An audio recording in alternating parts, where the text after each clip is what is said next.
Yang pertama dari si penegakan hukumnya dulu. Maka kalau saya mulai dari sini, maka yang mesti dilakukan adalah pemiskinan. Yang kedua, perampasan aset. Maka segera kita bereskan undang-undang perampasan aset, dan untuk pejabat yang korupsi bawa ke Nusa Kambangan agar bisa punya efek jera bahwa ini tidak main-main. Namun yang perlu diberikan adalah contoh dari seorang pemimpin bahwa dia hidup sederhana, dia tidak bermewah-mewah, dia mengajarkan bagaimana integritas itu dibangun.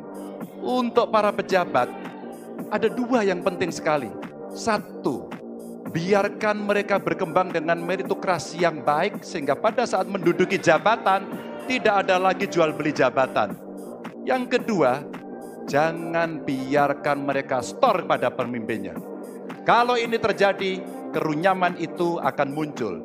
Data ICW menunjukkan sekitar 230-an triliun dalam 10 tahun terakhir kerugian negara itu terjadi.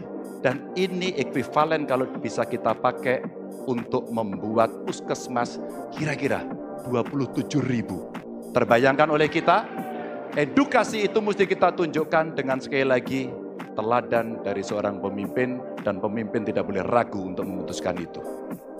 Koruptor dijeratkan dengan undang-undang perampasan aset disahkan dan hukumannya mengikuti pemiskinan. Satu. Yang kedua, yang tidak kalah penting, undang-undang KPK harus direvisi sehingga KPK menjadi lembaga yang kuat kembali.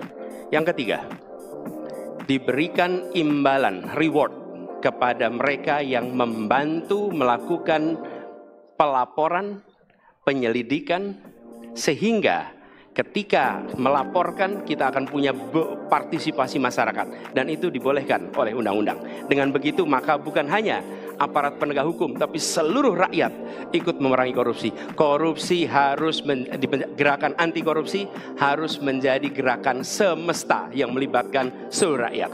Kemudian yang keempat, yang tidak kalah penting adalah standar etika untuk pimpinan KPK harus standar yang tinggi. Terima kasih. Terus terang saja, saya dalam hal ini setuju dengan sikap dan jawaban dari Pak Ganjar masalah korupsi.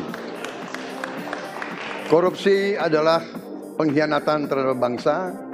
Korupsi harus diberantas sampai ke akar-akarnya.